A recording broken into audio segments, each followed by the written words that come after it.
Can you hear me okay? Hello? Yeah, I hear you fine.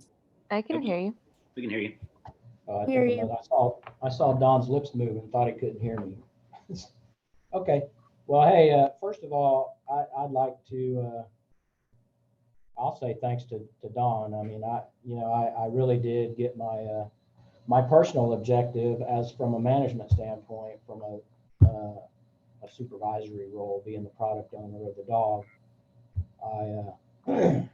I wanted a better understanding of what the analytics work group goes through, and to better support them. So I certainly got that out of this course. So I certainly appreciate it. Can y'all see my my slide right there? Yes, sir. Looks good. Okay. All right, cool. So so CAE as a defense contractor, specifically defense and security, we operate under a certified quality management system. Our quality management system is certified to an international standard known as AS9100, which sets forth requirements for aviation, space, and defense operations. So my project, from a quality standpoint, from my role, my project, really the objective of the project was to improve the effectiveness, the overall effectiveness of the QMS. So that, you know, the adoption of a quality management system by an organization is a way to help them improve the overall performance, as well as provide a sound basis for sustainable development initiatives. One of the most effective tools to identify opportunities for improvement within the QMS is an effective audit program. So with that, I kind of wanted to know, I was curious about what clauses of the AS9100 standard accounted for the most findings that were issued during a year of audits. So that was my business question to help get to the objective of improving the overall effectiveness of the QMS. So my primary data source for this was a tool that we use, a task management and tracking tool known as JIRA. Specifically, there is an audit project that's housed within JIRA that we use to track our audits and audit. We use it as an audit management tool. And then that was filtered down, and I'll go through that here in just a minute. I'll give you an example of JIRA. And then of course that's filtered down to audits that were conducted here at our location in Sherwood, ISG, as well as our corporate location in Tampa. So cleaning, the cleaning was primarily accomplished in Excel before it was imported to DOMA, and I'll show you that data set here shortly. As far as data enhancement, that there were custom fields that were added. There was some additional sorting and filters applied. That happened not only in Excel, but also some of that in another tool that we use called DOMO, which is a business intelligence dashboard and visualization reporting tool that we use. And then the analytics that really took place all the way from the beginning, I think, from preliminary analytics through the end of this, really. All of this is historical data, so it's really classified as descriptive. And then the visualization and reporting I talked about, we use a business intelligence visualization tool, dashboard tool called Domo, which I will show you as well. Okay, so as I mentioned, the primary source of the data that I used is in a tool called JIRA. So let me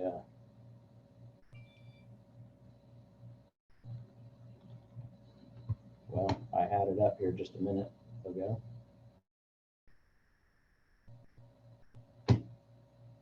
I apologize, I've lost my JIRA window.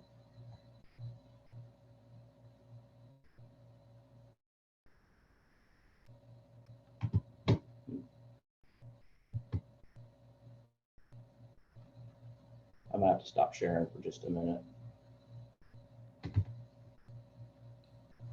No problem, Dave. I don't know. Nothing like nothing like a live software demo. Well, yeah. This all started this morning at home when I had a VPN connectivity issue and I had to come into the office. I don't know why Jira, I lost my Jira window. Okay, well, let me just show you just real quick. I can run through it. So Jira, basically, once you log into Jira, there's a project within Jira that it's an audit template. So once you go to that audit template, it lists all of the audits that have taken place, over the well, and then I scoped it down to a year. So historical data, a year's worth of audit performance. Since I was looking for improvement areas, I wanted to look at the most frequently issued findings and what clause those were issued against. So I filtered the view. The view can be filtered down to specifically that project, specifically that window of clauses, or I'm sorry, findings, number of findings, and what clauses they were issued against. So once that took place, I exported that to with a CSV file. Let me get back to us again.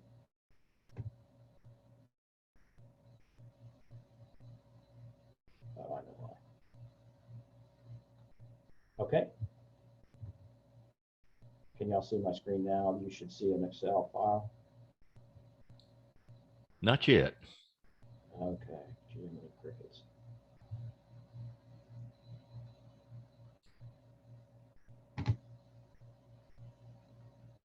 How about now? Got a clear blue desktop. Okay. This is going along swimmingly. You love being the first one.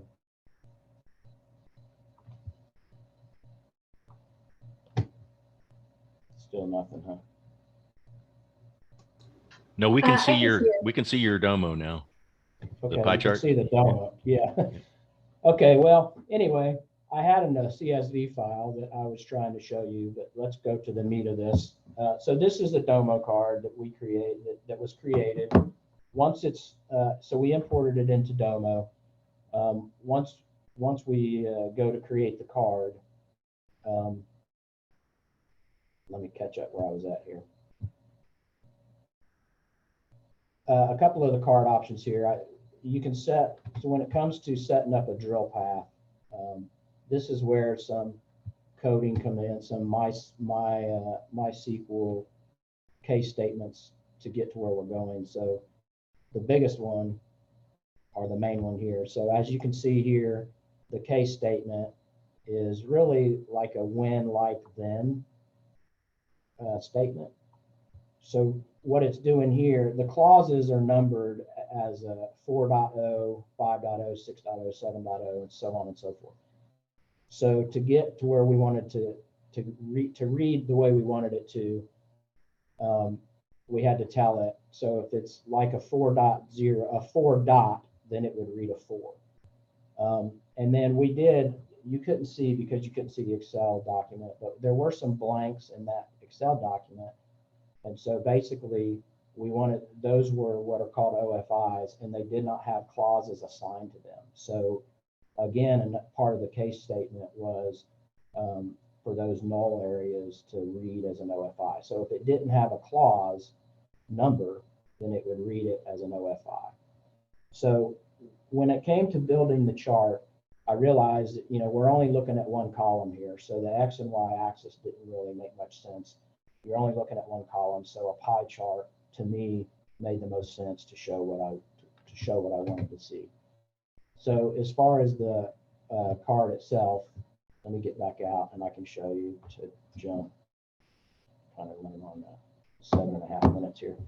So as you can see from this pie chart, clause 7, the main clause 7 had the majority of nonconformances or findings issued against it at 38.7, and it was followed closely by clause 8.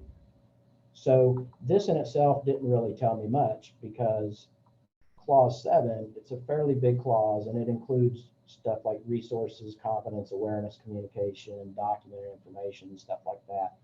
So what we developed another level to this card that I can drill down into that'll get more specific. And so when I do that, I can see that out of that 7.0 main clause, the majority of the findings were issued against clause 7.5.3, the subclause, which is actually documented information, specifically control of documented information. So that now tells me where I may need to start focusing more awareness within the organization. If I was to go outside of the period of performance that we chose, the 12 months, I would see that this has actually been a trend outside of that window. So my recommendations based on this finding would be to, again, focus more of our awareness on control of documented information, which can be done, through surveys, through a learning management system, more training through LMS, or in addition, I would also focus future internal audits towards this particular clause. So that's really about all I have. I apologize for the technical difficulties. I don't know why those other windows went away, but that's basically what I did my research on. Good job, Dave. You had some other slides there. Or are you sure you covered what you wanted to in your slides? Yeah, this is actually what I spoke to. I pretty much felt like I could speak to that entire cycle of analysis, but this is just some context, some back reason as to why that I spoke to about the QMS. This just shows where all of my data sources were with some links. This is the Domo link as well.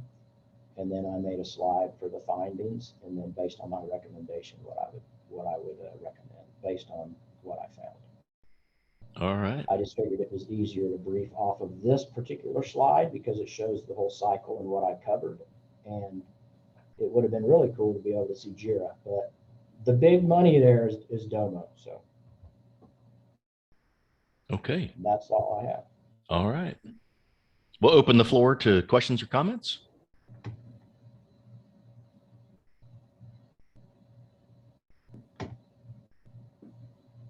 Okay, so I'll count 3 Mississippi in my head, and if no one jumps in, I'll go ahead and move on. No, well done, Dave. That we didn't really talk about root cause analysis. That looks like a business analyst function when you're actually digging in to find out what's actually causing issues or the most significant contributor or something. Well done, Dave. Well, in fact, that is one of the requirements. When a finding is issued, when my department issues a finding during an audit, one of the requirements for the audit client or the auditee is to present us with a root cause analysis along with a corrective action plan. So yes, it just goes a little bit deeper. So. There you go. All right. And according to my presentation, next up is Mr. Jim Howard. Good morning. Good morning, Jim. Excuse me. Get my share here. And can everyone see my screen? Looks good to me. Okay, good. All right. So my final presentation before we get started. Mr. Walker, Professor, sir, thank you very much. I'm actually looking forward to this next part of the OJT to use some of the stuff I didn't get to use on this one. This presentation was honestly, or this problem was honestly fairly simple when it came down to the data wrangling. Well, the data presentation portion of it. It was the wrangling that was difficult. I'll get into that for a second. But what I'm looking here at is learning objectives by time. How much time are we spending on learning objectives? Now, for us, part of our analysis is the need to track time that we spend on the learning objectives. And the reason we do that is you would think we spend more time on things that are critical to the learning event, how often that event is performed, how complex it is. You spend more time on more complex tasks, and also the level of mastery that's expected. So that's what we hope to grab or gather when we're building or designing curriculum. what we end up doing, especially with our tool that helps us discover some of this cost benefit analysis, it's Advisor is the name of the tool, is we have so many objectives that we end up simply taking the objectives and hoping that they're at the right level, and feeding them in there. And I believe, and I'm going to have to talk with the guys who do this, the people who make Advisor, they end up just doing, hey, let's do a quick average. So that was my initial assumption: do a quick average. This is the total time, the total number of objectives, and this is how much we should see on the time spent per. Now, the obvious benefit for that is, especially if you have a lot of objectives. Like for instance, a particular project I pulled these courses from has literally hundreds of different courses, each with several different objectives. So that's a huge labor intensive look to go in and start ranking objectives and seeing if they're reflective, right? Or it's just seeing, hey, how much time are we spending on these? So it's quick data, but is it really any good? Or, is there a significant difference here? On the other side, what I did, which took most of my time, is how much time can I find a way to see how much time I'm spending per objective in a course? And the way that I did this is for things that are simply slide based, number of slides, or in this case, slide interactions that we had per learning objectives. And what I mean by slide interactions is clicks. If I do 2 clicks on one slide, that's 2 interactions because I'm using two different clicks to cover an objective. And the reason I did that was because what I found was there were some courses out there where you would do a different click and it would do a different learning objective. So you would end up having multiple learning objectives covered on one slide. So this got to be a little bit labor intensive, which is obviously one of the problems. But the benefit, is there really that much of a difference? Is there a delta there that we can take advantage of with maybe a representative sample of the objectives? Now, the way we did this is I've been going through these objectives on myself, so I have a bias on what I see. So I asked each one of my teammates to go through and just pick randomly 2 courses. Didn't matter if they were instructor-based or computer-based. Just pick 2 courses and give it to me, and that's what I'm going to do my analysis on. Now, obviously, this is not a representative sample. There's hundreds of courses out there. Each one were then LO'd, and each one of the LOs were averaged against time. And those slide interactions were totaled and averaged against the total time for those. So we ended up with one LO has so many learning objectives, or we have one course has so many clicks. We divided that into a time spent per click, which again is an assumption, and then how many clicks do I have per objective, and that's how we got the average time spent on an objective. Some unexpected facts that I wasn't expecting or wasn't prepared for. We had one lesson, and you'll see one slide here where I include that data. The NA lesson, which is navigation. It's a 150-minute instructor-based course with one learning objective, which is not representative of anything else that I have. So that will obviously skew the data. So I've included it on one slide just to see it, but I took it out for the rest of it. And like I talked about before, there's mixed topics per slide. So instead of simply saying number of slides per objective, I ended up going number of clicks per objective to get a little more granularity around it. And I also took averages for those things instead of saying simply this is what this look at is data by individual LO. So you can see here the AE lessons. Each one of these represents one learning objective and the time spent. So this is time. The dark blue is the time average that I have based on the methodology I just described. And then the average basis, which is just simply the time per objective based on the objective divided by total time, or total time divided by objective, sorry. So you can see this starts getting a little bit busy. So what I ended up doing for the rest of this was simply taking the average of those and seeing, is there something there? This one was interesting. This is the only instructor-based piece. And you can see the deltas are way different on instructor-based, which is not what I was expecting. I was expecting a little bit difference in the computer-based, but simply based on what I saw through the courseware, the instructor-based time has the biggest deltas in there. And also, they tended to have a higher competency. This is the only one that really had a higher competency, which again was surprising. And this is the old data, not necessarily the new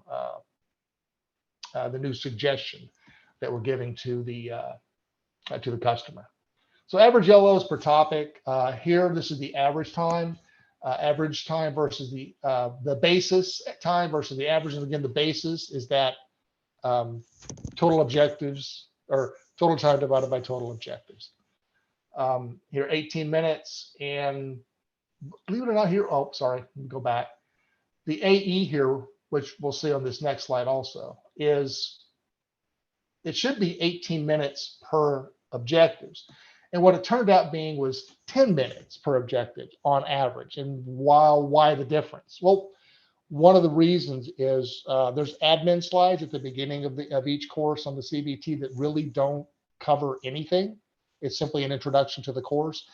And in some of these cases, this one in particular, we had a test at the end of the course, which, unless you go, and especially if it's a random test bank, you can't really assign, hey, how many am I gonna, which slide is going to tie to which learning objective, because it can be a randomized sample at the end. So you're taking out the test questions at the end and the admin portions at the beginning. So you ended up with about 10 minutes per slide, which is a fairly significant delta. But the rest of these, especially the ones that were really short, for instance, FO here was supposed to be 24 minutes in the actual syllabus, but it ended up actually being simply a 3-minute and 45-second video. So there's some issues there. This is just another way to visualize the basis here on AE versus objectives 1, 2, 3, simply showing that delta between what we actually have per objective and what we expect and what we base our decisions on here. This is, I want to take a look at, hey, what is the difference? Is there a difference between instructor-based versus SLM, which is student learning module, or computer-based training in our customers' lingo? Not a lot of delta at all between IBT, which was weird considering what we saw on the individual learning. And this is, again, averages. And I think that may be simply because the tests and things are covered elsewhere, which is why we saw the difference here. But for the SLMs, there was about 3 minutes of difference, which is about a third of the time. So we're spending 2/3 of the time that we expect to spend on teaching the learning objectives per objective for SLM. And just one last look at it between the IBT, which is here, and then all the SLMs, which are over here, separating those out. Again, AE 18 minutes versus 10. These are all pretty much the same until we get to systems down here with fuel, which we see about a 20% reduction in time actually spent, which was surprising and not surprising in a way, considering how we look at these. The conclusions. For most of the short lessons, raw averages are going to work, especially the thing that was 3 minutes 45 seconds long. You're not going to get a lot of delta there, even if there is a significance. And there were different times per objective there. It just didn't work out in the average. And even the one that was, it was like a 15-second difference between the objectives. Longer lessons, or lessons that rely on more expensive methodologies. And this is really why we look at this method media analysis.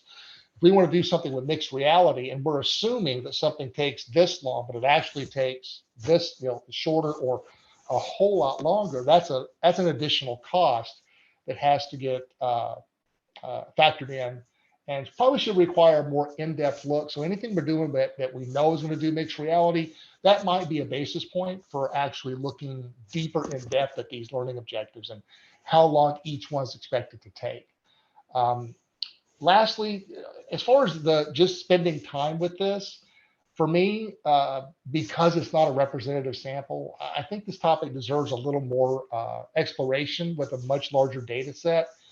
And also looking at it from a different angle of what's that specific media that we're looking at, the SLM versus the IBT, and how that feeds into some of the follow-on courseware later. But this is as far as I got with it. I mean, like I said, I could have gone a whole lot longer, but I have a job that I have to complete, and this is where I got. So with that, any questions or something that's really confusing, or things that you're just looking at it, scratching your head, going, I don't understand. Okay, good job, Jim. We'll open the floor for questions and comments.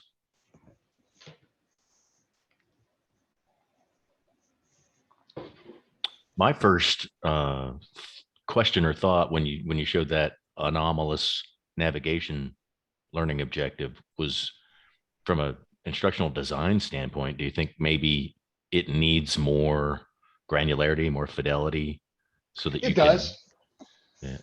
It absolutely does. And one of the other things that I noticed, that, I mean, it really wasn't part of what we were doing. It was just something kind of a lessons learned aha moment in the back, was there were several times that I was looking at things, and I had to go back and look at how I'm measuring the learning objectives several different times. Sometimes the learning objectives just weren't the level of what was expected, people were expected to learn. For instance, normally you're not going to have a 2.5 hour class with only one learning objective. You need enabling objectives underneath it. It's just, we didn't have them. So in order to take a better look at, how we would, how that would really apply, you'll notice with the TL lesson, there was a lot of swing between how much time was spent versus what was expected to be spent. So there's definitely room there for adding extra granularity in the learning objectives and what are you expected to learn. There you go. Okay, well done, Jim. If there's no other comments or questions, we'll move on to Leela. Thank you. Thank you. And thanks for the warm comments, Jim. I appreciate it.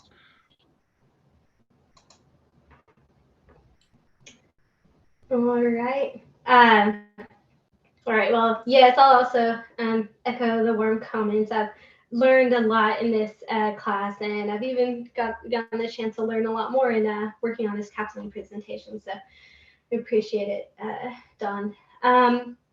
So my name is, I'm Leela Cohen.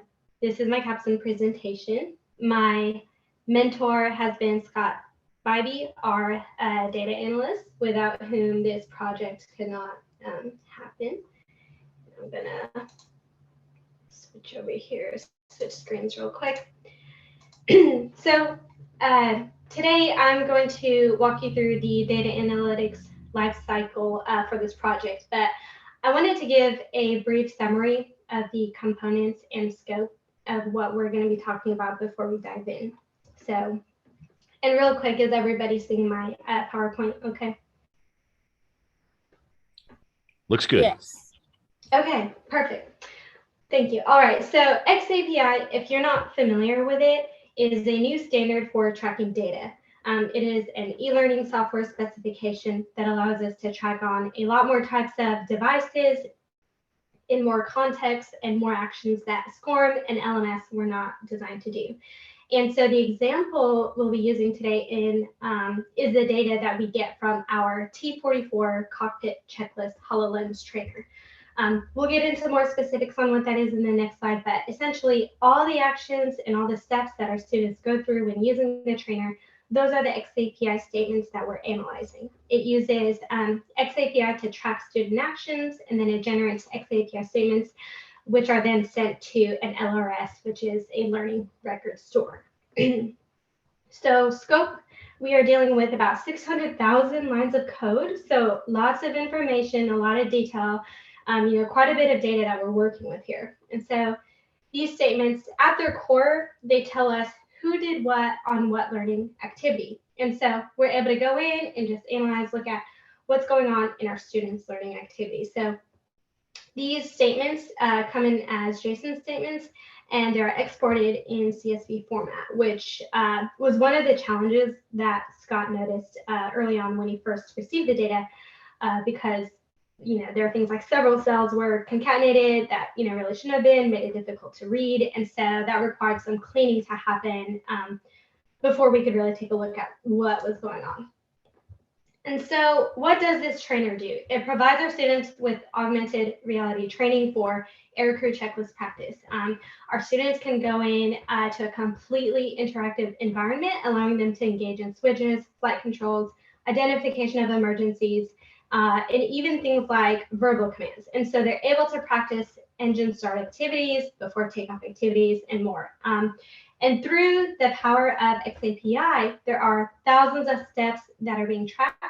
And so we're able to learn quite a lot about the experiences that our students are having in this trainer as they go through the various activities and events.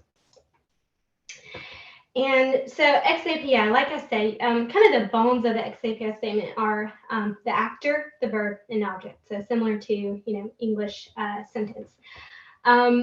These statements, like I said, they're sent to an LRS, and really, it's much more than simply, Leela completed the course and here's how long it took her. It's a wide range of actions that the students can take from, they read the instructions, they stated a voice command, they checked the light panel. They can have, further descriptions such as timestamps, durations, which we'll see here in a minute. But so we've got these 600,000 lines of code, right? And really what we wanted to do is just to be able to understand and visualize the data so that we can identify any shortcomings and make recommendations to our Unity developers who are creating the lessons for this trainer that our students are going through. So we want to look at what data do we have, what do we not have, what can be consolidated, what data is missing that we really do need to get our hands on. And so that's kind of the short-term objective. The end goal, the big picture is eventually we want to have a dashboard in demo, which as Dave mentioned is our data visualization tool. We want to dashboard something that will kind of display a very informative and detailed story of what happens as our students are going through the trainer. So right here, this is what the statement really looks like. You can see we've got our actor, we've got our verb, we've got our object. Again, more details such as descriptions. XAPI allows you to provide multiple translations if you need to. We've got result, completion, success, duration. So all this to say, I just wanted to show this kind of visual so you can see with each and every statement that we're getting in, it's a lot of data that's coming in along with it. And here I'm actually going to switch to Excel. So here in this Excel sheet, I just wanted to kind of give you a glimpse of kind of what needed to be done before we could take this further. So like I said, the statements are exported in a CSV format, and remember some of the cells were concatenated. And so, for example, these three right here had to be parsed out here in Excel just so we could, more easily read the data, understand what we have before we, again, take it further, start looking at the ETL. And then also, as if we look down here, we can see there's quite a bit of data missing as well. So we've got KSAs that are missing, profiles, and groups. And so, for groups, for example, there are about 100,000 rows of data that were missing groups. So again, just getting an idea what's there, what's missing. Let's switch to my next slide. Yes, and I did want to show real quick here. These are a couple of pivot tables that Scott walked me through. This right here, what it's doing, it's going to allow us to take this first look here in Excel and using the power of pivot tables, we can understand a little bit better the relationships in this massive amount of data that we have. So we can get a good look at the actor in those relationships can take a look at the content in those relationships as well, as opposed to trying to make sense of that out of a massive spreadsheet with, 600,000 rows. And so now that we're here, we've got a better understanding of the relationships in the data. We know a little bit more about what we're dealing with. We are better prepared to look at what needs to happen in the ETL process. So this here is our ETL that Jeremy Higgs, our data engineer who's on the call, and Scott Bybee were really the masterminds of. This is in Domo, and lots of cleaning and enhancement that had to happen. Some parsing that I told you that was, done manually in Excel just to kind of get that, beginning understanding. Oops, I've got this update, trying to get my computer to update, sorry. But some of the parsing that had to happen in Excel now will happen via an automated process here in Domo. And so I've included here what that Python script looks like that parses out, the result, success, and duration columns that I showed you previously. Some of the columns needed to be combined. There's some column altering, renaming of some of the columns just to be more easily understood. And so this also takes care of duplicates and nulls. That way, our counts are not messed up when we're trying to analyze the data. So again, taking that first look in Excel gave us a really good understanding of, what cleaning and transformation needed to take place. And so once this ETL runs, it produces this data set here that you see at the end. And we're then able to bring that data set in and start visualizing the data in Domo. Hey, all right. Hey, Leila, before you move on, can you go back to that ETL pipeline? Yes. I'm just curious, is that a visual representation, or is there actual code behind that is doing things to the standard data that you pull in from the API? This right here is the visual representation of it, but there is, behind the scene there is code. So like this right here is that Python script that you see represented right here. So like when in the middle there it says replace text, is that like a flowchart symbol, or is there actually like a script that is doing like search and replace for different text? So this is a symbol for the chart, but there is script in the background. And Scott, I'm not sure if you wanted to maybe go more into that. Yeah, so on any of these tiles, if you just open the tile, then you'll see the guts of that tile. So then you'll be able to see the actual steps that are taking place to do that function. So it is actual functionality. It's not just a drawing. Mm-hmm. Cool. No, okay. this is real. Yeah, cool. Okay, thanks. All right, great. So, okay, so we have our data set, and right here, I'm actually going to go into demo and show this part here. So these are so similar to Power BI that we learned about in class. This is our data visualization tool demo. We have a lot of these cards, our visualizations here for our HoloLens data. And so again, lots and lots of detail that we can get into, that we can report on. Some of these visualizations are really designed more for program leaders to take a look at, and they're a little bit more high level. So this one, for example, I'll show you this one. This one is top level event completions by date chart. And so we can come in here and look at number of completions by date. We can filter by the top level events. So again, something that we could report on more high level for our program leaders. Some of these visualizations are more tailored towards the design team and those of us working with the DAAT who are wanting maybe to analyze at a more detailed level. And so right here, I wanted to show this on detailed task steps before start events. Again, same kind of filtering abilities. But here we're able to see these distinct steps by events, right? But remember, while we were taking a look at the data in Excel, if you recall, those missing groups, those groups had to be created manually through what Domo calls their beast modes. So if I go here into the analyzer, you can see over here, these are my different beast modes. We've got activity groups, before start activities, step groups, things like that, right? And so because the developers had not included these groupings or the parents in their code, there's a lot of time that goes into these, into creating these if-then statements with the beast modes that Scott, as the data analyst, has to go in and make just to be able to create a good picture of what's going on with these tasks and these events.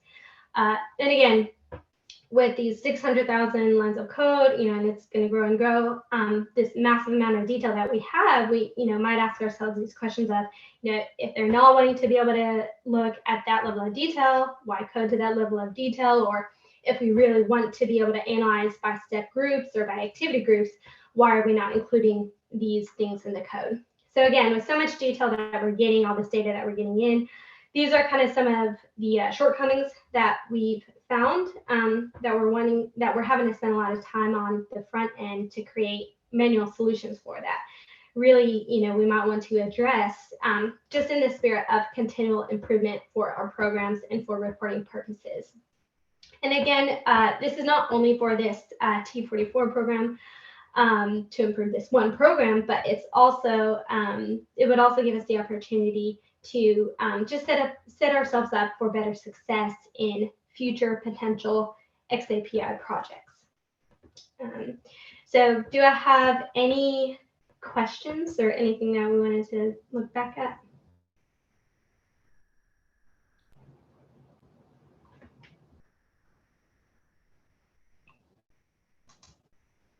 Anyone? Yeah, it's easy to see the similarities between Domo and Power BI. You guys, any more movement at CAE? Any more interest in Power BI or? I'm Dave? Go ahead. I was just going to see if anyone else had heard anything. Well, I'm actually going to use Power BI in my presentation today, so. All right. Okay, if there are no other questions or comments, well done, Leila, and thank you, Scott. Popping back over, looks like Jasmine's next up.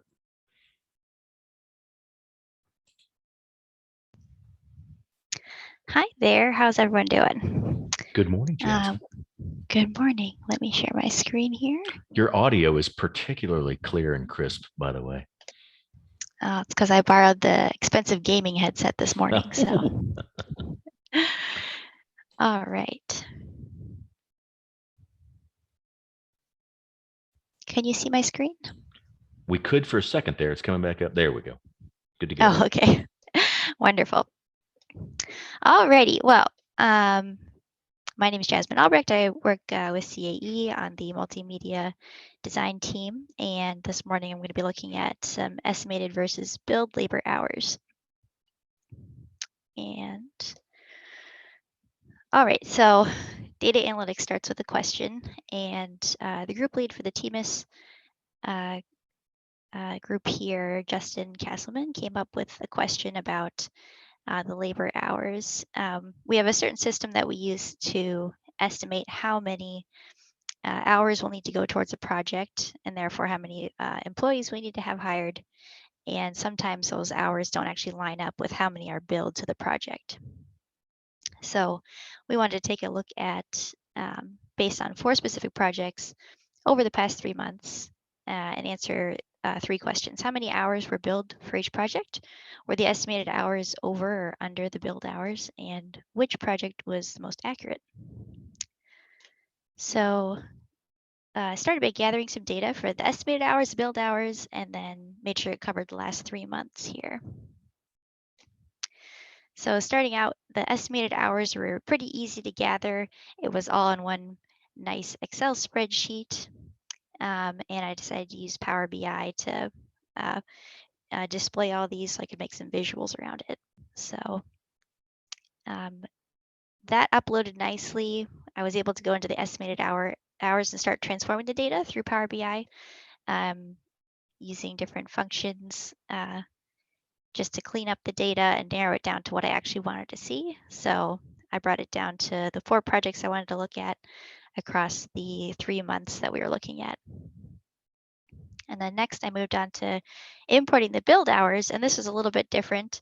I started bringing in the Excel spreadsheets for this, and of the 4 projects, 2 of them were nice and organized and clear, and then I kind of hit a snag. So some of them were those nice Excel documents, and then some of them, the hours were sent in just through a single line of text. So I had to navigate how to bring in that data, and I ended up putting it into an Excel spreadsheet.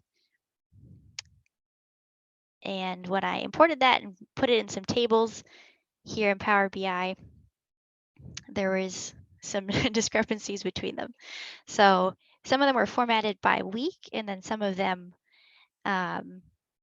were broken down by month and year, and they just didn't really line up with each other. So I tried to group these by month, and then after messing around with this for a while, I was advised to go back to the Excel documents and kind of reformat the data so that it would line up nicely with what I had going on here. So after I did that, reformatted the data in Excel and brought it back in, I had what I thought were some nice tables here with my estimated hours and then build hours. And visually they looked good, but as I was viewing the data, I realized that it was adding up the hours, not by project, but by the month. So it was adding up 4 different projects' hours, which isn't what I wanted to see. So I ended up having to transpose the data table to bring the months over here and then make the column headers the project names. And that brought me the estimated hours and hours billed into these tables. And we have the total now adding up based on the individual project, which is what I was going for. So, and then back to the original questions. How many hours did each project have? I think this was probably the best and most clear display of that. So it showed each of the 4 projects and their total hours here. But I also wanted to look at some visualizations to get a better idea of what these all look like in relation to each other. So I started out with this stacked bar chart, and each of these visualizations will have the same color coding on them. So the estimated will be in the lighter blue, and then the build in the darker blue. So this one is divided up by the 3 months that we looked at, and it gives you a pretty clear understanding right off the bat that the estimated hours were quite a bit over across the board than what was actually billed to the projects. After creating this, I wanted a little more detail and to be able to see some more of the specific numbers. So I did some editing and then added in the actual hours for each of these segments. So again, the estimated is displayed here, and this is out of the total that's displayed at the end. So this just helped me with the visualization as well as being able to see the actual numbers going on. And then one of the other question that we wanted to answer here was, were the hours estimated over or under the hours that were billed? And so that first and this visualization both clearly show that it looks like the hours almost across the board are estimated higher than what were actually billed, except for on this one segment here, we can see that just 1 hour less than what was billed was estimated, but otherwise we've gone a bit over. And then the last question we wanted to answer was, which project was the most accurate? So I divided up the data by the 4 different projects in these nice little donut charts here. And as we could see, the leadership overhead had the closest percentage here. And then the one with the most variance was the SmartNet upgrade. So those were the questions we wanted to address. And does this solve the labor estimation issue of figuring out exactly how many people to bring on?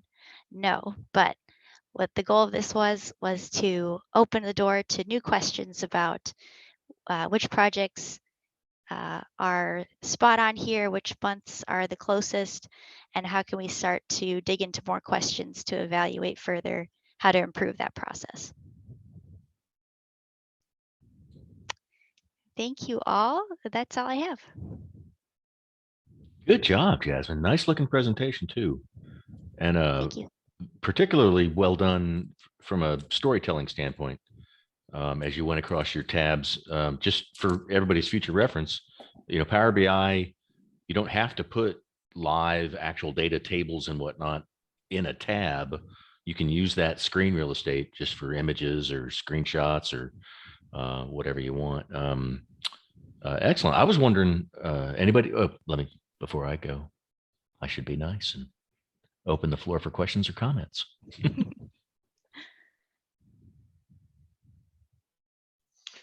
Don, if you don't mind, I have one comment. This is Justin Castleman. Hey, Justin.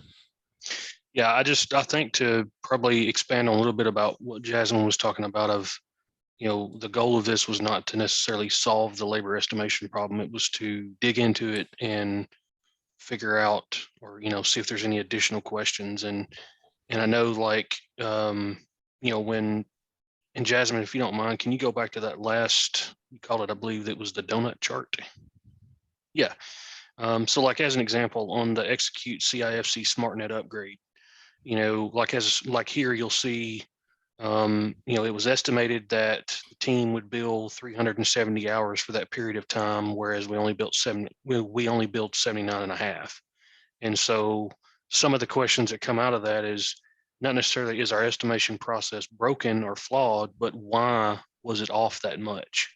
Mhm. And so some of the reasons that we could, I'm going to say, come up with to fill that gap would be things like, okay, are our integrated master schedules, are they off? Or is the periods of time in which we expect those hours to be billed, should that be pushed to the left or right some? Are there things like, as we all know, are there supply chain issues that are preventing us from receiving equipment that needs to be installed, and so on and so forth? So I think all in all, like you were saying, Jasmine did a great job on that. And there's definitely, if this would have been what I would call a real world scenario, there's definitely a lot of other questions that'll be spawned off of this data once it's analyzed. So great job, Jasmine. Yeah, I bet. And there's probably other data elements you could look at as far as estimating, the larger the project, the more variability, the type of project, the teams that are involved, the actual estimator. Some people consistently tell you, it's going to take 2 weeks, and they come back 3 hours later and they get to be the hero because they did it right away. So yeah, there's just a whole lot of factors in that. I'm just curious if there's any downside for overestimating, and overperforming. If you estimate 100 hours and you come in at 200, now you got cost overruns and schedule issues, and you're in a little bit of trouble. But is there any problem overestimating, or is it a reputational issue? Yeah, this is the process. Oh, sorry. This is the process used to figure out how many employees need to be hired on different teams. And so this is looking at some of the TMIS projects. So if we estimated over on hours, Justin, correct me if I'm off here, they might hire too many employees to fill the role for a project and then end up having a lot of overhead hours floating around. Ooh, that is bad. Okay, there you go. Yeah, kind of expanding on what Jasmine says. So for the most part, she's absolutely correct. You end up with a lot of extra employees, but one of the things you can run into, especially with dealing with government contracts, is if even though you bid, 1,000 hours as an example, if you in reality only are burning 500 hours, one of the ethical issues that you get into, and potentially criminal matters you get into, is if you have employees that are billing to a project that are not actually doing work on that project, and the government through an audit or something finds out that that's the case, then companies can also face criminal and civil penalties as well. So it's very important, from our perspective as a defense contractor, that we are estimating our hours accurately, but also making sure that we're being ethical about it, and we're not, just because we got 4,000 hours for a project doesn't mean we can bill whatever we want to up to that ceiling. You know what I mean? And it also Sure. helps us for future projects as well, to help narrow down and hone in our estimating techniques to make sure that we're being as accurate as possible. Sure. I've only been loosely associated with contracting when I was in uniform, so that's a good perspective from the other side of the coin. Anybody else have any? I thought that was very well done, Jasmine. Thank Anybody you. I else have appreciate anything? it. Okay. Well, I think. Go ahead. Oh, sorry. I just want to say thank you, Justin, for the background information there. I appreciate that. From you have a different perspective on this, and thank you, Don, for all of the learning during class and your patience with me through learning this the data analytics. So I appreciate it. You're very welcome, Jasmine. Thank you. Okay, so in the interest of time, I think we should press on. Hunter, you are next. All right. I need to step away for about 90 seconds, but I'll catch up to you. Okie doke. All right, guys. My name is Hunter George. I'm with CAE, currently working with the dog team. My presentation is going to be a little bit different. I'm not going to be talking about a specific instance of an actual data analysis process, but instead we're going to be looking at a tool that we didn't talk about in class, and I've been investigating as part of my job right now as to whether or not we could use it in a viable manner at CAE. Specifically, that tool is Azure, and it's many applications just in data science. Don't even talk about everything else. So let me share my screen. You guys can see my screen. You should be looking at my dashboard of Azure right here. Yes.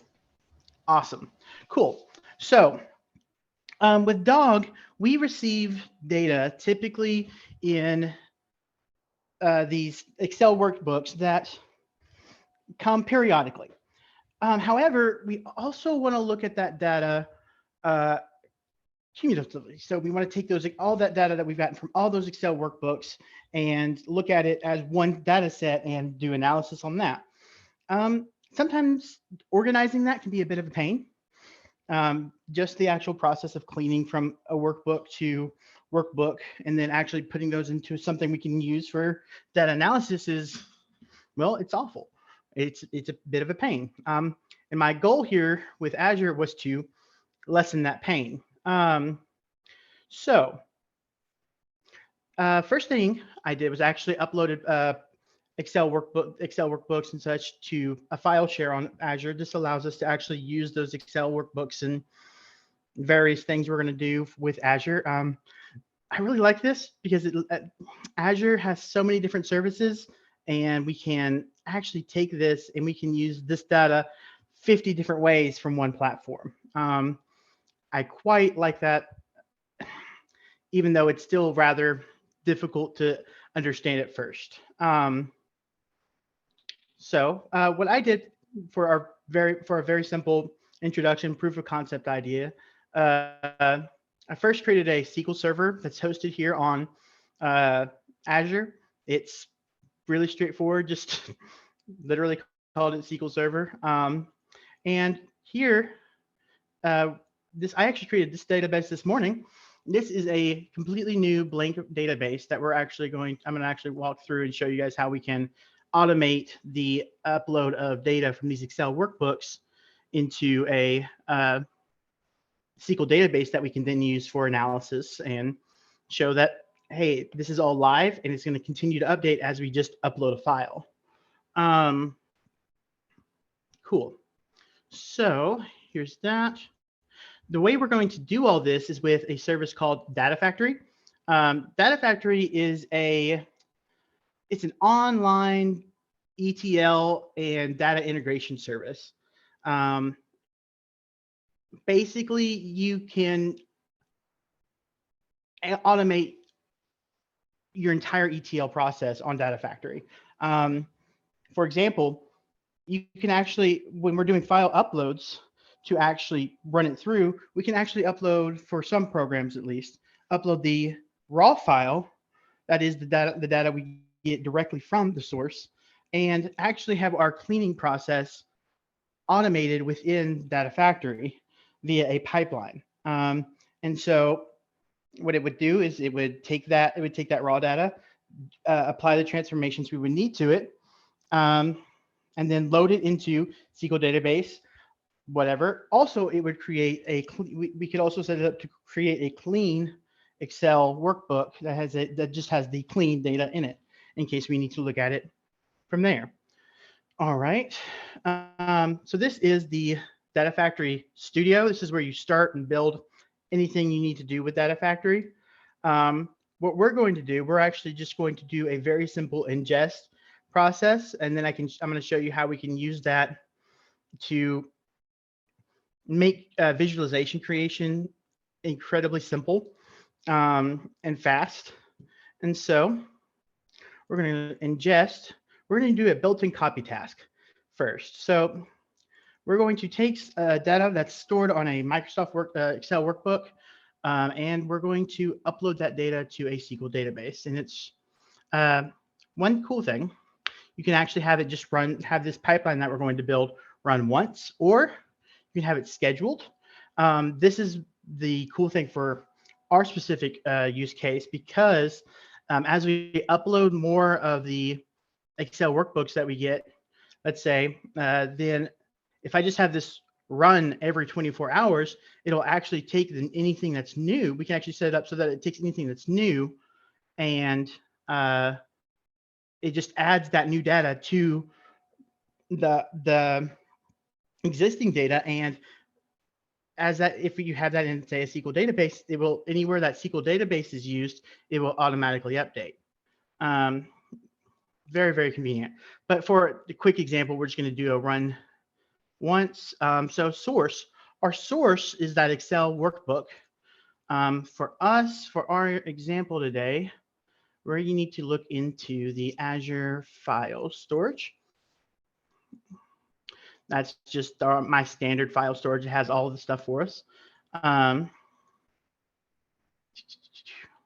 We're going to look at some Flightscape data. Specifically, we're going to look at this workbook. This workbook has data from the Dothan Training Center, where this is just data that's collected by a device for training, a training device for flight training. Has various information on it. Most identifiable is just issues that may have happened during the flight and duration, and more information about those issues. All right, so this is our root, our source. This is not a binary. This is recursively. We don't want to do recursively because it's a single file. Max concurrent connections. This is only when you want to limit the data for some reason. And this is, we only want to do ones that are from here to here. But we're just going to do a straight copy from this specific file. So next, it's just asking about file format. It's an Excel. There is no compression on it. It wants to know which worksheet we're going to be looking at. Specifically, we're going to be looking at sheet 1. That's what it's called. The range I have saved here. This specific Excel file actually has a little over 363,000 rows on it. And there's that. And this, you can choose how you want any null values to be represented. That's fine. here, if you need to create additional columns, like a calculated column, you can actually do that here, and that's part of the transformation process. You can just add it as part of this pipeline. Cool.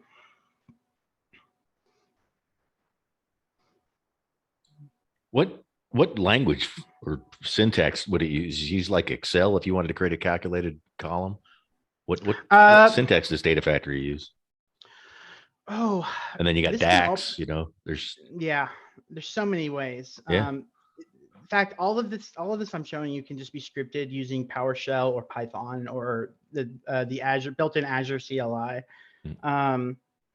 And that's actually probably the preferable way of doing it, but showing the UI is a great introduction. Honestly, I'm not sure. It's very, very no sweat. That's something I need to Google. I'm not familiar with with this as a cloud-based ETL tool. I'm familiar somewhat with SSIS, but not I'm pretty cloud ignorant. So that's on me. You keep going, Hunter. it's just kind of taking a second, isn't it? Here's what we're going to do. We're going to open a new window of that. We may just have to examine one that I've already built, because that's just taking a second. All right. Let's see. So yeah, this is one I already built. So what this does right here is it's just a copy. The source was that same Excel file. The sink is actually where we want it to go. In this case, that is a. Is there any way I can view this right here? This is the SQL database, different than the one we saw a minute ago. And we can actually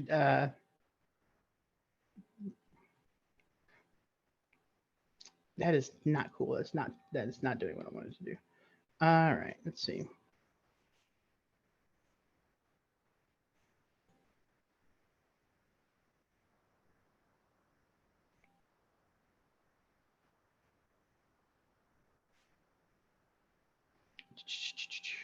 Here's the SQL server. This is where if this would ever go forward, we would next actually say this designate the sink where the final destination, and this is just my SQL server I set up.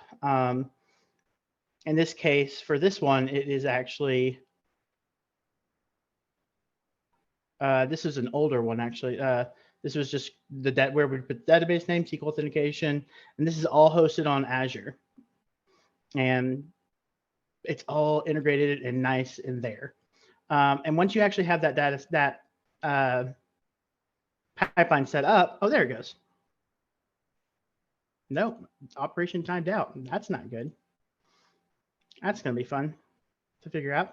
Never happened before. But yeah, as you can see. Nothing like a live software demo to. Nothing like it, right? Keep you on your toes. Open up a new studio. But yeah, so we've set up, once we have this pipeline set up, if you have it set up to say run every 24 hours, the pipeline will actually upload the new any new data from Excel workbooks, CSV files, various sources. However you have it set up, it will run whatever transformations you have designed inside that pipeline, and then load it directly into the, in this case, SQL database. All right, now let's actually use this. So this data, so what makes this so useful is that now we can just import the data from that SQL server that we put together earlier. Copy. That's just the server name. No, that's not what I wanted to do.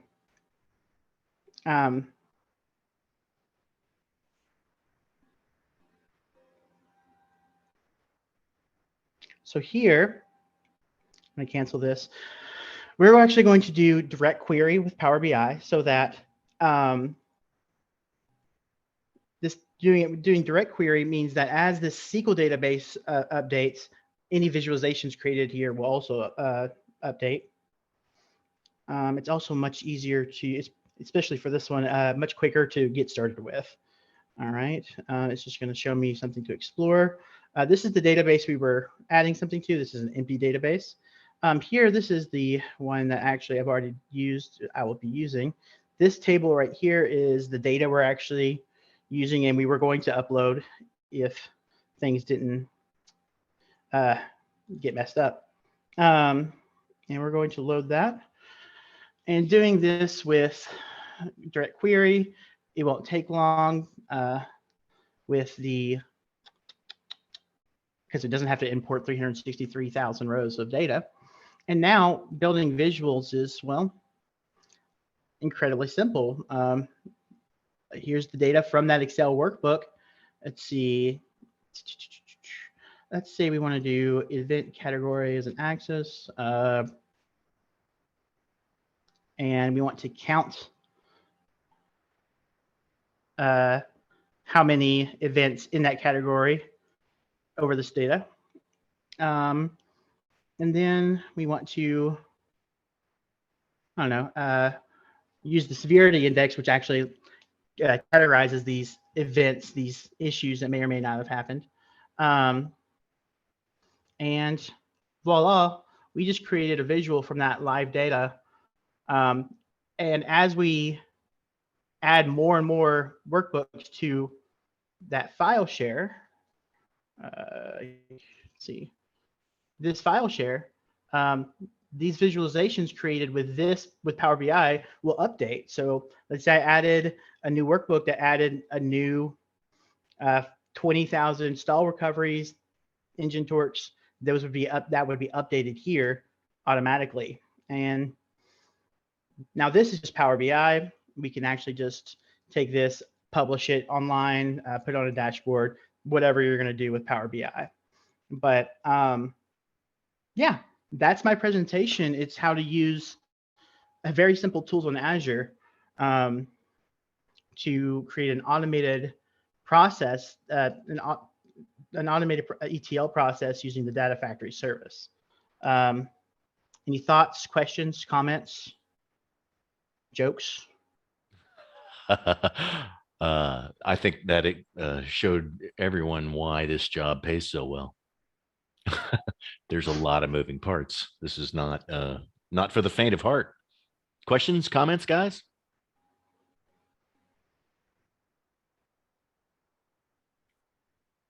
All right. Yeah, my problem is deciding if and which of these tool sets to dive into in any depth. I've so far been unsuccessful. I know a little bit about a lot of these things and not a lot about any of them. So yeah, Azure, I tend to think of it as a nuclear powered Swiss Army knife. You can literally do anything with it, but if you're not careful, you're going to hurt yourself. Yeah. And I would recommend for more or less anyone in the information economy to take a cloud fundamental certification, because there are so many tools being offered that you if you're in an organization that is Azure or AWS or Google Cloud Platform, take that underlying initial certification, or at least the training for it, because it shows you what all these different tools do and how they work together, or how they're completely unrelated, so that you're just more familiar with which which of the 900 blades in your Swiss Army knife does what. Good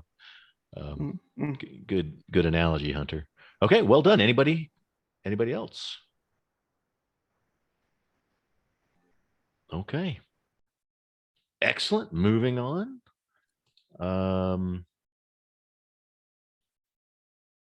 Good morning, Paul. How you doing? I'm doing good. How are y'all? Okay. All right. I'm going to start by just sharing with y'all the data that I used. So this is for a local department store. I've removed their names and any identifying factors, just because it's not my data to display really. So this was provided to me, and this is sort of some of the raw data here, and it gets broken down by the month and by year, and even by department and state. And these pivot tables are ones that I created that just kind of summarize some things so we can more easily see and create visualizations with. So these are just all the tabs real quick, kind of what we'll be using today. And then I'll share with y'all the SQL queries that was created to do a deeper analysis. Can you, Paul, can you back up just a little bit and let us know what we're looking at or what we're doing? What's the domain? What's the business issue problem? That sort of thing. I'm going to get to that. I just want to show you guys what was used to answer the business questions. So I'm just going to do the presentation last, but I'm going to show you guys what was used to get to the presentation first. Okay. So these were the queries that were used in the analysis that I'll be showing you today. So we've got different queries that I'll be explaining to you, but I just wanted to show you the SQL code that went into it. And finally, the presentation. Or let's see. Does that look okay on y'all's screen? Looks good to me. All right, so this is a performance analysis for this department store. So some of the questions I wanted to answer were, what categories of products carry the most sales? How do we mitigate the loss and increase of profits? And what can be learned from the successful stores? So first of all, this part of the analysis focused on the broader range of data involving categorical data of products carried in the department store. We determined which categories generate most sales. According to the summation of sales grouped by the categories, there were 641 unique ones. From those categories, unknown, all, collateral, and null were removed because they just didn't have any value or numerical value that kind of contributed to what we were wanting to look at.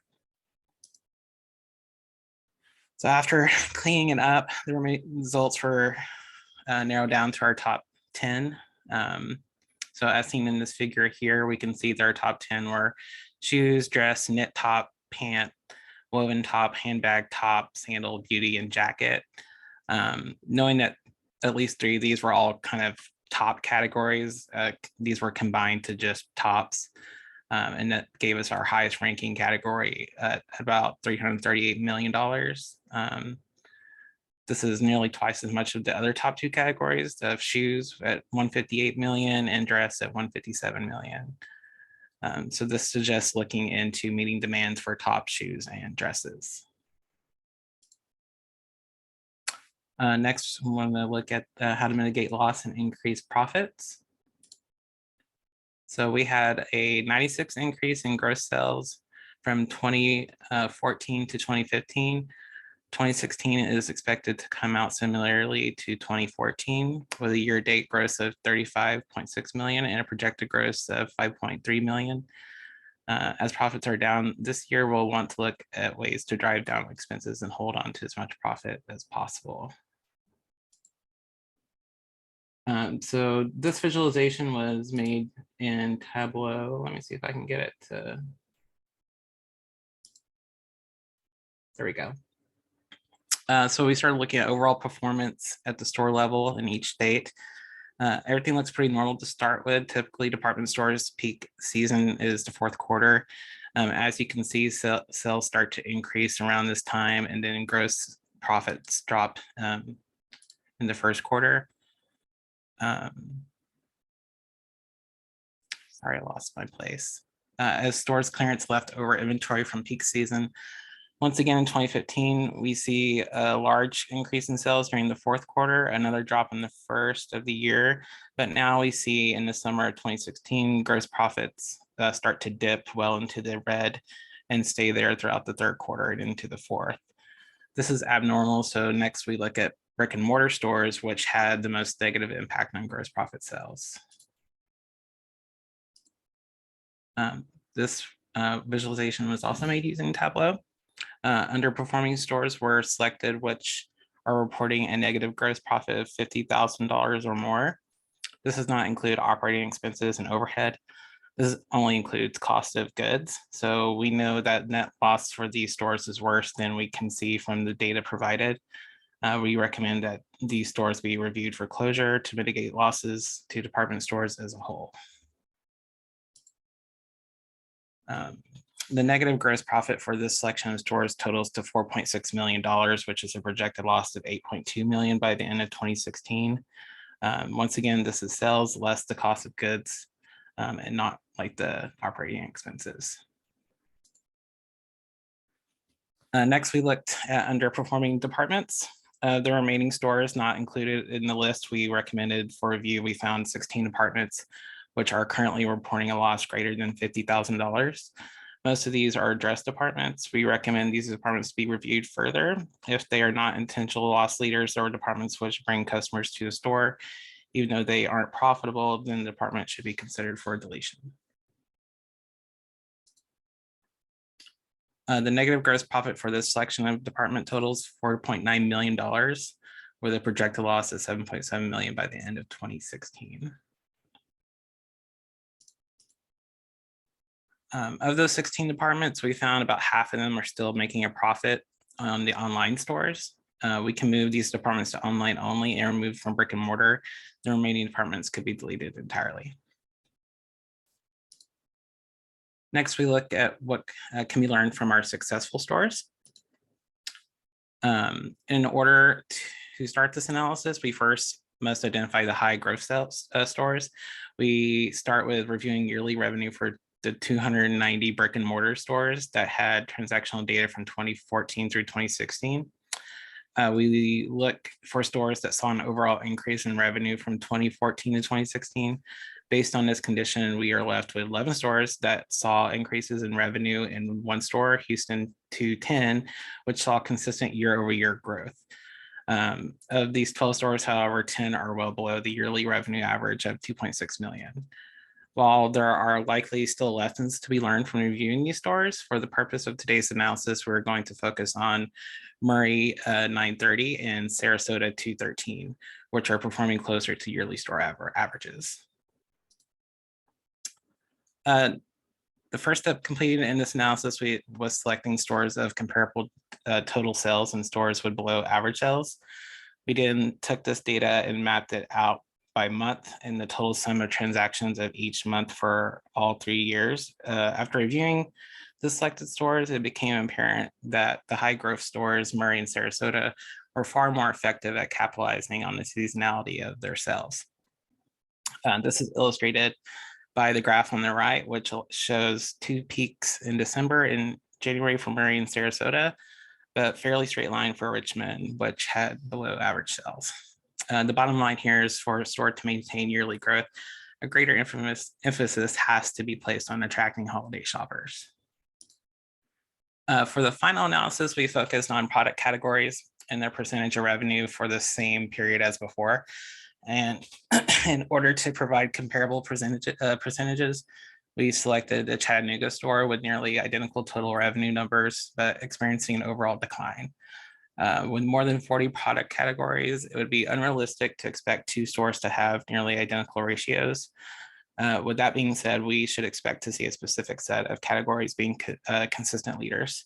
As such, for the bar graph on the right, we selected 7 categories with the highest sales in the 3 store samples. Ultimately, these categories represented 40% of the total sales. Just as expected, we can see evidence of the high growth stores performing better than the Chattanooga test score.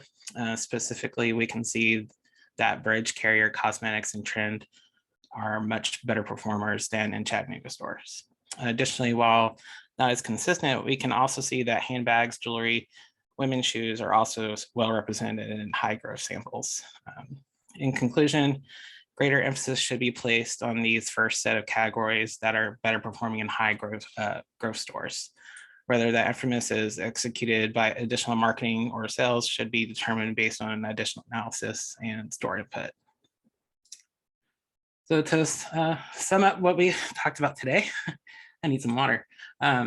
Top categories focus on meeting demand for popular brands includes top shoes and dress, mitigating loss, close the underperforming stores, move underperforming departments to online only. Top score strategy includes increasing consumer traffic on holidays and funnel top grossing categories to struggling stores. And that is my presentation. Awesome, Paul, very well prepared. Any questions or comments?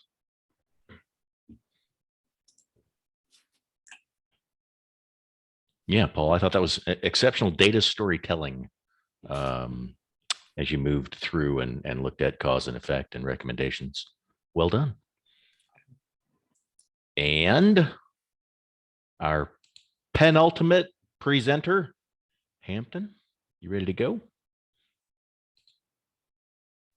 Yes, let me go ahead and share my screen. Okay. Can you all see? Not yet. Here it comes. Here we go. Looks good. Okay. So first of all, Dawn, thank you for your help over this course. It's been very helpful to see how I can apply it to my everyday job and hopefully add some extra knowledge to my team. So instead of addressing one problem or question, I wanted to address how I can improve and enhance the reporting process, as we use an inventory management platform to gather our data and then export it into a CSV, into Excel. So we work in an Excel file for each client daily to gather impressions, click-through rates, costs, all of that. So I wanted to see how we could enhance that, bring some more visualization into the process, and make that a little bit easier since we are working in that so much. So to start off, I will take you through Excel. So what we do is we will use a program called Xander, which is an inventory management platform, like I said, and we can select what we like for our reporting per client. So for this situation, I'm actually using a client that ran with us to do advertisement for about 2 weeks. They had to cancel their event due to COVID. So I used their data and just manipulated some of the names and made it client name for privacy issues. And so to start off, I selected what I want my reporting from our the Xander platform, take it into Excel, and it will look something like this. So then I will make a pivot table. Can you all hear me okay? Loud and clear. Yes, we can. I'm sorry? Sounds good. Okay. Yeah, so then I made a pivot table of the data. So by day, you can see, and I can look at margin, impressions, all of that. So I inserted a slicer to be able to manipulate the days a little bit more, as sometimes we need to see just like, oh, what was in January or what's in end of December or anything like that. So I can kind of play around with those a little bit easier. And then I inserted a graph, which I thought could be helpful for my team, because then we normally go back to Xander to look at a visual graph to go back. So this is kind of helpful when looking at the numbers to see over time how impressions are looking, or margin, for instance, down here. So that is that.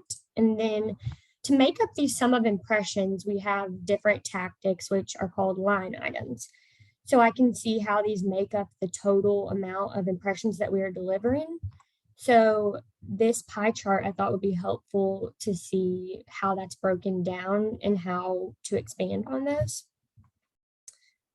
And then to look at one of our models to see how accurate it is or how it can be improved, I used a query in MySQL with the model number. And then I exported this information, brought it into Excel, and I used some of the conditional formatting that we learned. So I can look at some of those that have show up multiple times to see how much those are popping up. Those might be really great URLs for our model. And then for the index score, I use the conditional formatting color scales, whereas green is the best and red is the lowest, to kind of look at those index scores and be able to look at those from least to greatest. Then, like I said, we deal with pivot tables a lot when looking at our data. It's the best way for us to be able to manipulate it to see what changes we need to make in Xander.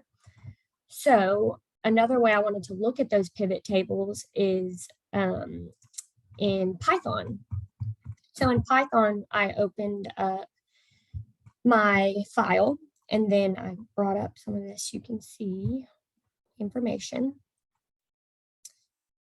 And I just kind of wanted to play around with manipulating it to look at how I can play around with a pivot table in Python. So I, changed I wanted imps to be impressions. So I changed it to that. And you can kind of see just through here some of the different things I was playing around with just to see how I could help my team, look at the information a little bit different. So yeah. So overall, I really wanted to just look and see how I can improve the process of reporting and how to make that a little bit more streamlined. So that is where I stop.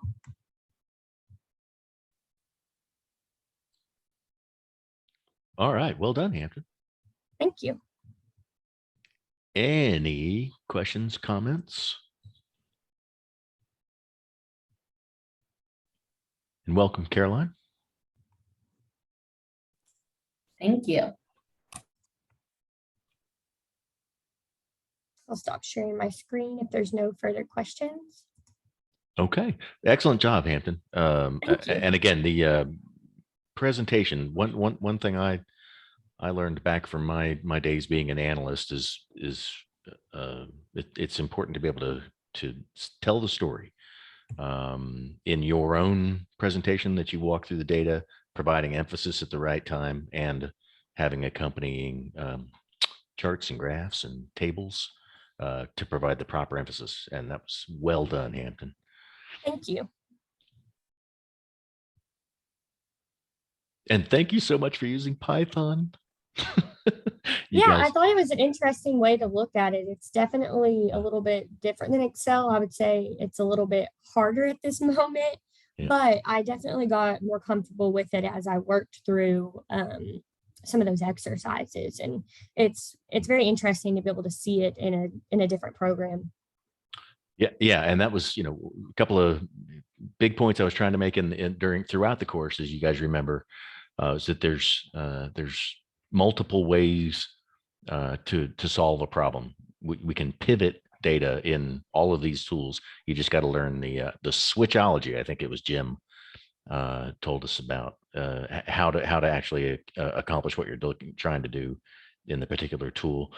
And just recently, I wrote a Python program real quick to take our invoicing data and real quickly tell me what invoices haven't been paid by looking for blanks, instead of looking at it visually, manually in Excel and going cross-eyed. I just loop through a data frame and spit out this may not have been paid, and it works every time. That's the magic of Python, is if you've got a repeatable process, it automates the boring stuff, as Paul told us. So, okay, well, excellent. No questions, no comments? We'll move to our final presenter. And thanks, Colton, for going last. I know that's a time bust having to wait until the end, but I sure appreciate it. And I see Lindsay, welcome back.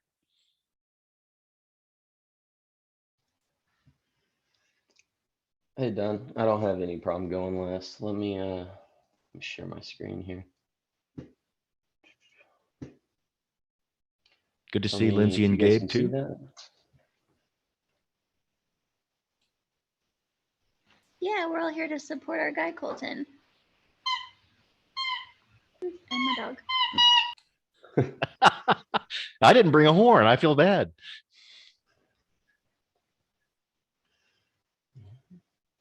All right, can you guys hear me? See my screen? Good audio, good video. All right. So my name is Colton Weston, and my project was on the dynamic prioritization of Log4Shell via social media feeds. So for a little bit of background context, I work for GSK GlaxoSmithKline. It's a multinational pharmaceutical company based in the UK. So we make vaccines, consumer health products. You're probably familiar with Tums or Sensodyne, and also pharmaceutical medication for various illnesses and diseases. But I'm part of a specific business unit called Tech Security and Risk. So we contain various cybersecurity functions such as web application security testing, incident response, and my specific team, which is vulnerability management. So vulnerability management is the process of discovering vulnerabilities on company assets and then going through and prioritizing the remediation of the most critical and likely to be exploited vulnerabilities, and then working with the various teams necessary to get them remediated before they're exploited. So we really work to just help GSK harden their devices and avoid security breaches that can and will have significant monetary and reputational costs. And in our specific industry, there's a real issue where if something goes down for a long enough period of time, it can lead to patient death because there's not a large back supply of medicine. Anyways, so the problems that we have here is a real overload of vulnerability data. So our vulnerability scanner has about 170,000 different plugins that it's checking. So 70,000 of those roughly are CVE vulnerabilities. Another 30,000 plus are from bugs. And every single asset is getting checked for all of these. It's a massive amount of data. And so we can use a metric that's called the CVSS, or the Common Vulnerability Scoring System, but it has some issues. It often lags the bleeding edge of 0 days. 0 days are vulnerabilities that are just newly released, newly disclosed, and so we don't have any patches out for them or things like that. And so it takes them a little while to get a CVSS score assigned to them. And it also does not consider new and ongoing factors. It's a static measurement. And so prioritizing one area, we don't have the resources to just say we are going to remediate every single vulnerability everywhere in the environment. So if we prioritize something, we can assume that we're going to be deprioritizing something else.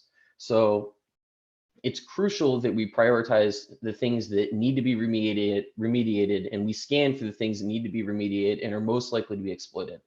And so if we miss vulnerabilities, like I said, monetary loss, intellectual property can get compromised, our reputation can be damaged, and GSK patients can die because of how just-in-time inventory works. And so our proposed solution, my proposed solution, is to dynamically prioritize social media feeds. So we use social media mentions as a measuring stick, and then we prioritize the remediation of vulnerabilities with increasing mentions on social media, and we increase the scanning cadence for those vulnerabilities so that way we can make sure they're being remediated and possibly even discover new instances of the vulnerability that we haven't seen yet. And so our goal state is dynamic prioritization. So we are efficiently prioritizing our efforts on the areas, the vulnerabilities that are most likely to help our company. So our ideal implementation, the key word here is ideal on this slide, is to gather the API keys, application programming interface keys, from online sources that are popular in the IT and cybersecurity community. So Twitter, Reddit, Stack Overflow, GitHub, and then use a Python scraper to gather mentions of our vulnerability that we're looking for. And then analyze that data, the historical data, and map it to events. So for example, if we see, let's say December 16th, we see a massive spike in mentions, and then we can go through news releases and see, okay, this is a day that exploit code was released. We can kind of get an idea of what affects those social media mentions. And then if we see a similar jump, we can say, okay, there's a chance that exploit code might have been released. We should focus on remediating this and increase our scanning cadence to try and make sure that we're not missing anything. And we can also use current data, such as the last week, the last month, provide a baseline for how often the vulnerability is being mentioned and monitor for changes. So if it increases, we know, okay, there's probably something going on here. And over time, it'll naturally decrease, which is what we're hoping for. So, wrong button. My proof of concept specifically focused on a vulnerability called log4shell. And so log4shell is a vulnerability in Apache log4j, which is a logging utility used by almost everything that is running Java.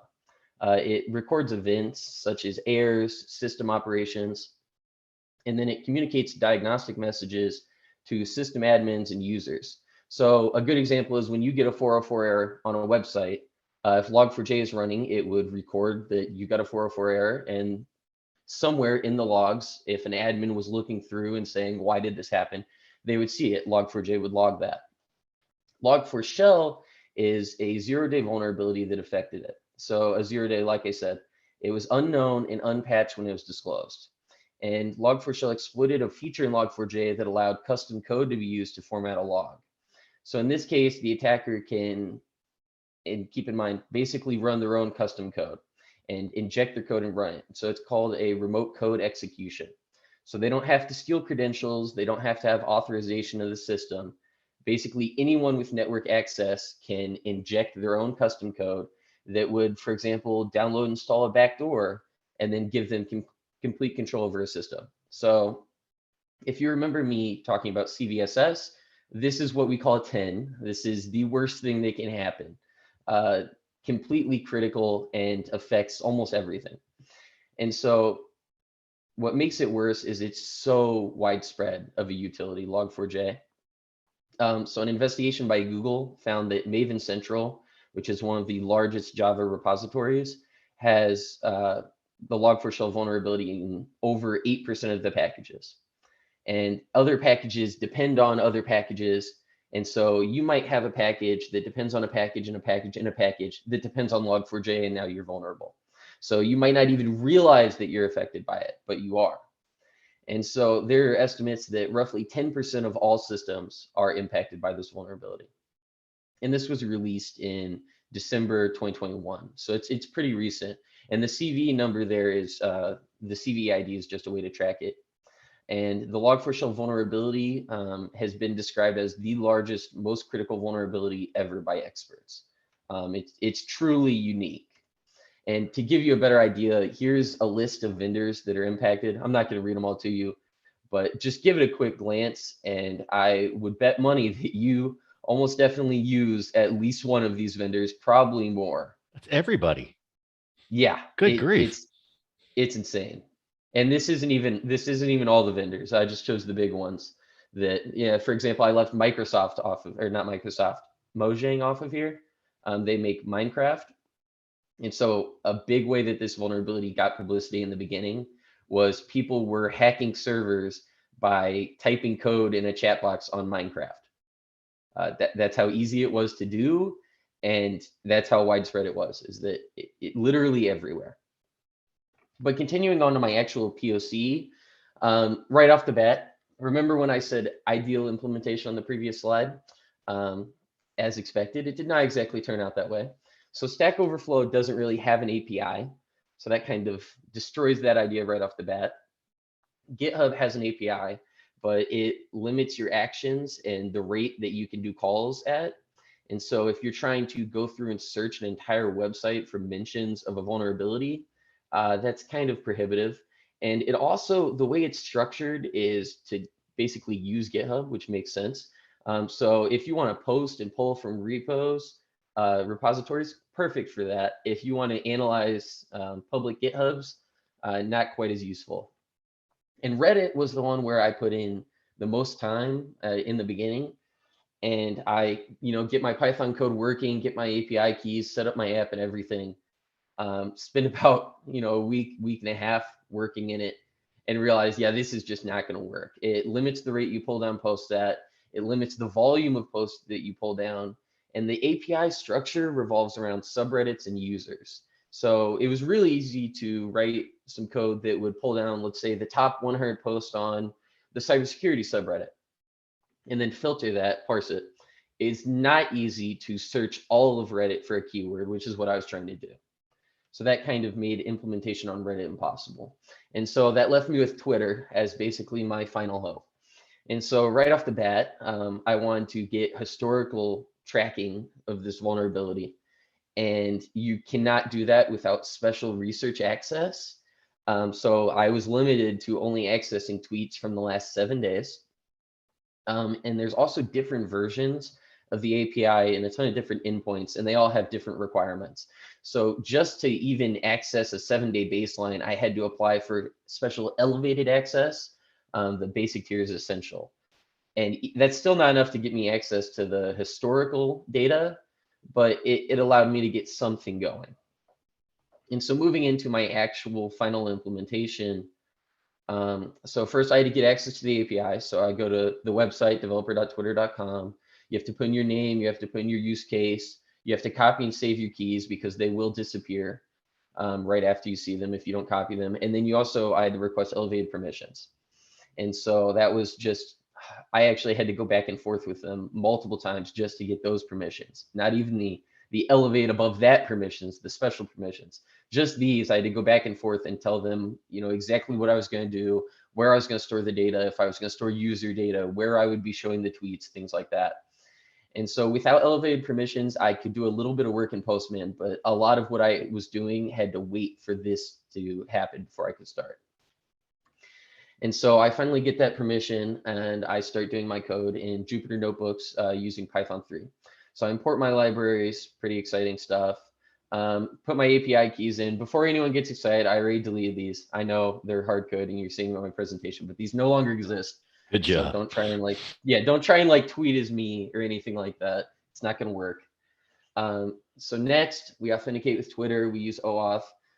We define the words we're searching for. So I wanted to include Log4Shell and the CV identifier. And I also wanted to pull out retweets, hoping to just avoid noise, because my thought process was, let's say a really popular account posts about Log4Shell. If that gets retweeted a lot, does it mean that there's something going on with Log4Shell, or just does it mean that a more popular account is proliferating that through Twitter? And so I was hesitant to include that, so I just removed it. And so then we collect our tweets using the search word. I collect the first 1,000 items. The reason I did 1,000 items is because I ran it, and in the last 7 days, it had been mentioned about 500 times. So there wasn't really a point in going higher than that. We use a for loop, print it all out, put a little bit of lines in between it for readability. This was just to really make sure that my code was working.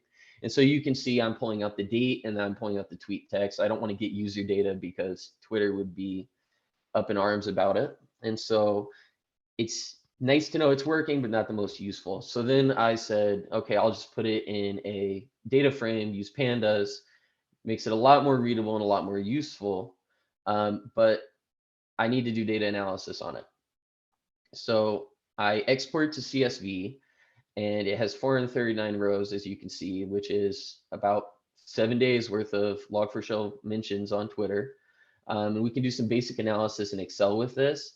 Due to the limits of the data I was able to collect, I wasn't able to get that historical data. I thought Excel was the best approach. I could have used like Seaborn in Python or something like that, or Power BI, but I mean, there was just not enough data to really justify it.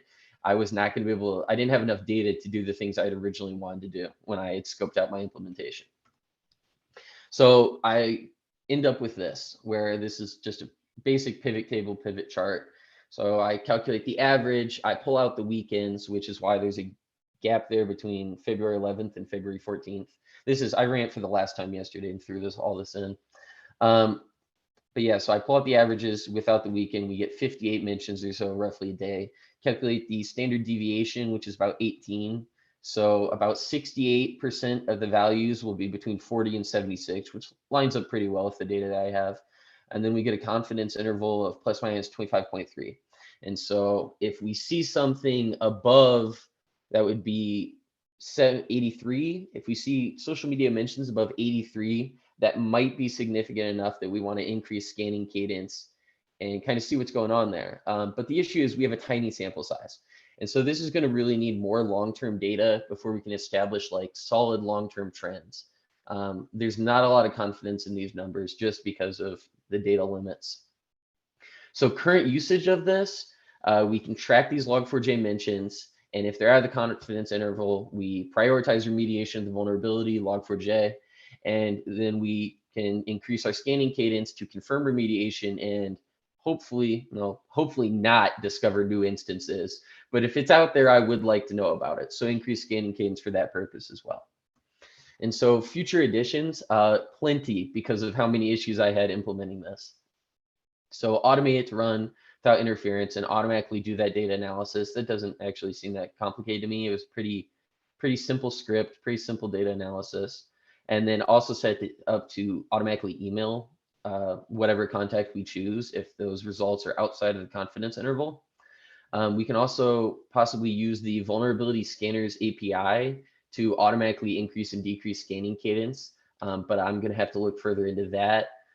Trend analysis beyond, as we get more and more data and as this piles up, I'm hoping that I can tease more information out of it and also get more solid numbers and a lot more confidence in my numbers.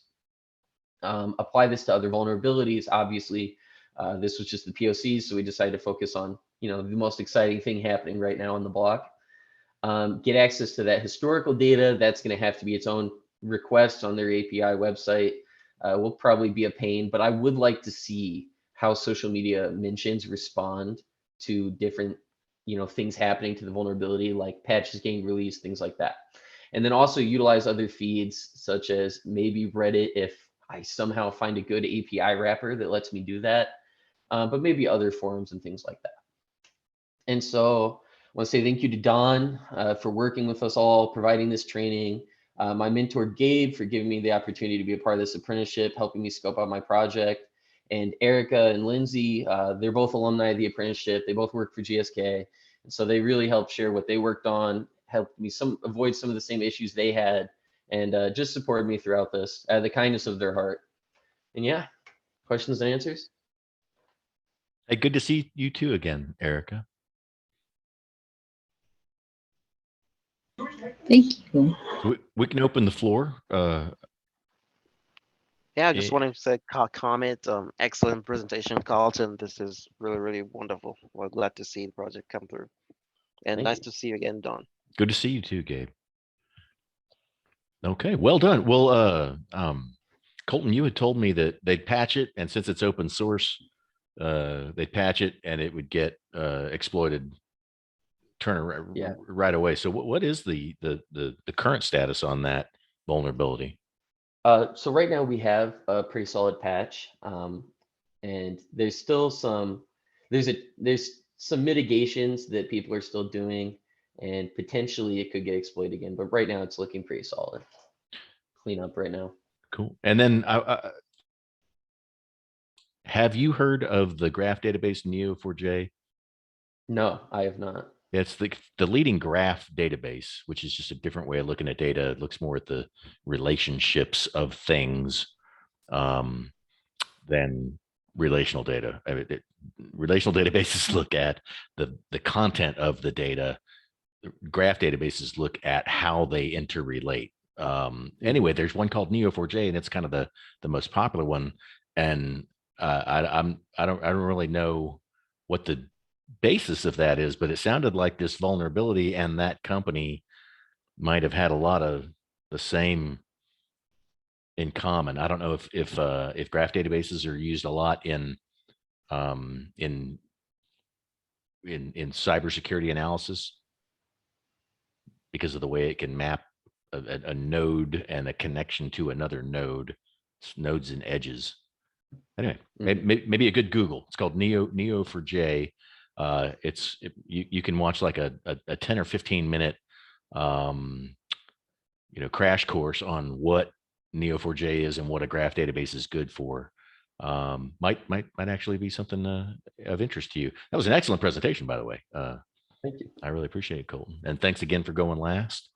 So let me throw up my last slide from the death by PowerPoint that you guys have gone through for 4 months. And to all of you, you are welcome. Thanks for thanking me. It's fun, challenging, rewarding. And I really enjoy this course and being able to work with all of you. So, keep in touch. I'll email out your completion certificates. This concludes your RTI hours. So I won't be bugging you for anything like a learning log or anything like that anymore. But Kelsey, like I said, Kelsey will be reaching out for an end of course survey. And then just because of our Department of Labor tracking requirements as your sponsor, just a quick ping, hey, how you doing out there? Just to let us know that you're still employed and still engaged with the program before they can wrap up your apprenticeship there and, close your file and get you your completion certificate on the actual apprenticeship. So again, keep in touch. If there's anything ever that I can do to help, please let me know. And if other folks that you think might benefit from the training program, just let us know. I'm sure you know how to reach out to us. Any closing comments before we conclude? Going once. Going twice. All right. Happy trails, everybody. Looking forward to daylight savings time and the day's getting longer. And the rest of 2022. Take care, everybody. Thanks, Don. Thanks, everyone. Thanks, Don.